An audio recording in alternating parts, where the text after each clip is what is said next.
Welcome back. I'm Andy, philosophy lecturer, and this is our little series of lectures on early modern philosophy. And we arrived in the last one almost at the point where the early modern philosophy begins. So we talked previously about ancient Greek philosophy, then we talked about the philosophy of the Middle Ages, which are all connected to our period. And now let's talk a little bit about how the Renaissance changes this medieval system of thought and how things get mixed up so that they become what today we know as early modern philosophy. So the Renaissance is a period of around the 15th and 16th centuries, is the period between the Middle Ages and the modern world, a period of transition. And what does the word Renaissance mean? Perhaps you know this. It means rebirth, right? Rebirth. And so the question is, what was reborn? Why is it called rebirth? And what was reborn there was ancient Greek thought. Because the ancient Greek thought was lost or was not so important in the Middle Ages. Some of it had been preserved, but it was only considered, valid if it agreed with the Bible. And if it did not agree with the Bible, or if the famous philosophers of the Middle Ages, Christian philosophers, had not adopted it, then perhaps you were not supposed to use it. And much of it had also been lost. Many ancient Greek sources were not available in the West anymore, and they had been preserved by Arabic scholars in Islamic countries because there they were still used, they were not suppressed as they were by the church in the West. And so at around 15th to 16th centuries, a new contact begins between the Arabic cultures and the Islamic culture and the Christian cultures, of course very often in the way of war, but still there were contacts and there were places that were places of connection, like in Spain, for example. And there we see influences coming back from ancient Greece through the Arab world into the European world. And the Europeans rediscover their own history and their own culture through these writings that were preserved in the Arabic world. So this leads to the Western culture, the culture of the Renaissance, seeing that there was another great culture before the culture of the Middle Ages, and it was in many ways a superior culture. Ancient Greek art, for example, was more developed than the art of the Middle Ages in a sense, the sense of perspective or the way of depicting human beings in the Middle Ages was very formulaic. It often was only religious pictures that were two-dimensional, and where the size, for example, of figures was directly reflecting their importance. So the Pope would be painted bigger than the people who came to pray with him, while in ancient Greek art you have this depiction of perfect human beings, realistic, in these marble statues. And this was a lot of knowledge about how to do things in art that had been lost in between. But then the Renaissance rediscovers this, and this becomes the ideal. So they see all these, ancient works, and they say this is where we must go back to, and then, beyond that, of course, develop new art. But we should start with whatever was already there, which was the best art that we had as a Western human society. And so the Renaissance rediscovers this and puts it as the ideal, and then we have all those sculptures of the Renaissance. And of course, also in our area, philosophy of the Renaissance, that goes back to the ancients and then tries to understand them, to assimilate them, to work with them, and to go beyond them in a sense. Another important thing that happened during the Renaissance was the development of the printing press in the West. I always add in the West because, the other parts of the world have very different histories. And for example, the Chinese did have a different technology of the printing press, but they did have one also earlier. But we are not talking about this now. We are talking only about the West. And of course, Islam had its own culture, and every other culture has its own history. So now we are limiting our thing here to the Western period, primarily, Western Europe and England, which is what this early modern philosophy course is about. And so around 1440, we have Gutenberg's printing press. And what were the effects of this printing press? Why is it so important? Because suddenly books became cheap. They almost overnight, they allowed the spread of information like today's internet, which was also in a, historical context, came almost overnight. So you had in the 1970s, 1980s, you had zero internet. In the 1990s, about 10 years, you had a transition period. And then in 2000, everything was already networked and everybody had access to Wikipedia. And this is exactly what we're living through now, right? And in the same way it would have felt to those people in the 1440s, 1450s with Gutenberg's printing press. In the beginning, it was a development that seemed like something technical which would not be of great interest, but suddenly everybody had a book.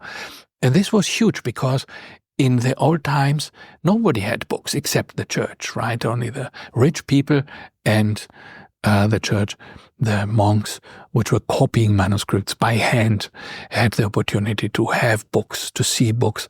And all knowledge was essentially disseminated into society from the top, from these people who had the books, who had the Bibles, who had the access to the knowledge, and they gave it down to the others. And so it was all filtered and controlled by this process of the church. And if you had an idea that you wanted to publish, it wouldn't be possible. You couldn't publish your idea anywhere because there was no way of publishing it. While with a printing press, suddenly everybody could go write a book. And this included people who previously had no access to this network of information, like women, for example. Women would in the Middle Ages not be able, even brilliant women would have great difficulties to publish their ideas, except for a small, perhaps, group of religious mystics, which were typically women in the West. But this was a handful of people who had this possibility. But everybody else, if you were a woman in the Middle Ages, your ideas had no way of being distributed to an audience, while with the development of books, suddenly, women, scientists, all sorts of non-clerical people politicians could go and write books about subjects they knew about and could distribute their knowledge. So there was an explosion of knowledge, exactly like with Wikipedia, where today everybody has access to it. And then there came Luther a little later, 1517. He posted his thesis to the church door in Wittenberg, and this was a movement for a demand for a reform of the church, because the Catholic Church back then was very much focused on material goods, on the priests making a good living, the church having a good income from all sorts of donations, and also from selling those, when you sinned, then the church would give you a little paper that says that it's okay, that God forgives you your sin, and this thing would be sold, right? So you would have to pay the church for that, and the church made a big business out of it. And so this was one of the things that Luther wanted to abolish, but also the idea that everybody should have access to the knowledge of the church, because previously, if you wanted to know about the teachings of the church or of God, this was all in Latin, for example, right? And most people didn't speak Latin anymore after the end of the Middle Ages. And the normal people in villages, in cities, they spoke French, German, whatever other languages, early forms of that, right? But they didn't speak Latin. So the church had this, and you can still feel it today if you go, for example, in a mass, Catholic mass that is given in Latin, you can experience this. There is something happening there in front, but you don't quite know what. And if you want to know what, you have to ask your priest, and he will tell you what this was about. So even the contact with God was regulated through the church. And this is another thing Luther did. He translated the Bible into German, into real German, essentially the German we still use today. And in this way, he made it accessible to everyone. Suddenly, peasants, farmers, merchants could read the Bible, and they could see for themselves what God is saying and what you have to do and what you don't have to do. And this completely changed society, and this goes together, of course, with the printing press, because translating the Bible and then having only one copy of it wouldn't have been of much use.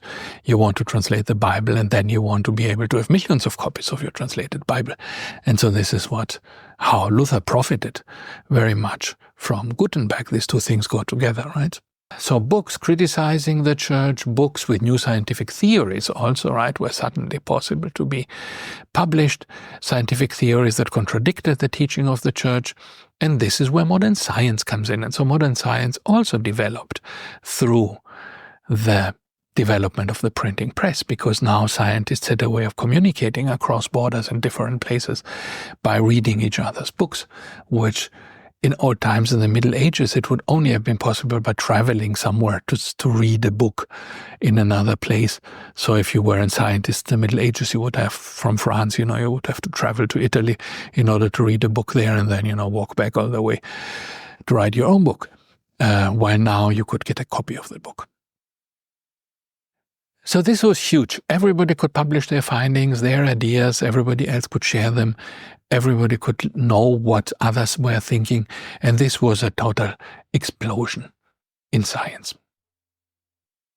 And also, of course, world history itself has a way of affecting science, whatever happens in history, and this is our last bit for today, for this video. Ancient Greece begins roughly at 800 BC to 146 BC, we say it's the Battle of Corinth, where this ancient Greek period ends.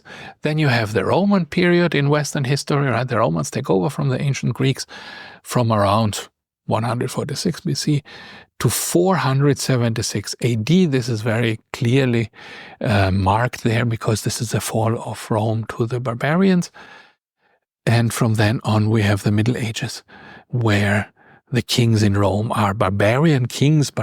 Barbarian in this sense means, Germans or French kings, kings from these, which previously was barbarian tribes. But of course, going into Rome, they became Christianized and then created this Christian world. And then we have the Western and the Eastern Empire, right, Roman Empire, because they split at some point. And in the East, which was previously the Greek world, in Constantinople, this became the new, what today is called Istanbul, became the new center. And this Constantinople, Istanbul, was the center of the Eastern Roman Empire, and this was still Greek, but it was also a Christian empire. So it was a little more in the tradition of ancient Greek, because it kept the language, but it was also a Christian empire. So you have these two Christian places, Rome and Constantinople, and Constantinople ends at 1453 AD, and this is then traditionally also seen as the end of the Middle Ages. Either this, or the discovery of the Americas at 1492. So one of these is normally seen as the end of the proper Middle Ages, and then we go into the modern world. And why is this the Renaissance and the modern period? Because with the end of the Middle Ages, then it's also the end of the big power of the church to control society. So after that, you have more secular societies. And of course, these voyages, which start with Columbus, but later, the voyages continued. More and more ships went to the New World, around the world with Magellan, and later, discovering all sorts of places all over the world. And this period of discoveries also gave people the idea that there is more to the world than just their own little area, their own little place. This was important because it opened up their minds. God has not only made, Jerusalem and Rome, but God has created all these different places And some of them are populated by people who don't know about God. They look different, and they have different skin colors, and they have different religions, their own religions. And so everything became a little more relative, right? That we are not the only ones, and we are perhaps not even the crown, of God's creation, but there is a lot more creation than we thought. And this also was a setback for this Catholic view of, everything is centered on Rome as the seat of the Pope. Not everything is centered on Rome, right? And so we have Magellan's trip around the world was 1519 to 1522. It took him 3 years. And Descartes, who is our philosopher we start from, was born in 1596. So he was just, 70 years after the first trip around the world. And so these early explorers were very important for the development of philosophy because they opened up this view of the world, that there is more world than we're thinking of. And this was very important. And so this is all now where we wanted to talk about the Renaissance. In the next video, we will talk about how the development of science and astronomy influenced philosophy. So make sure you don't miss that, because this is an even stronger influence, and I would see you there in a moment.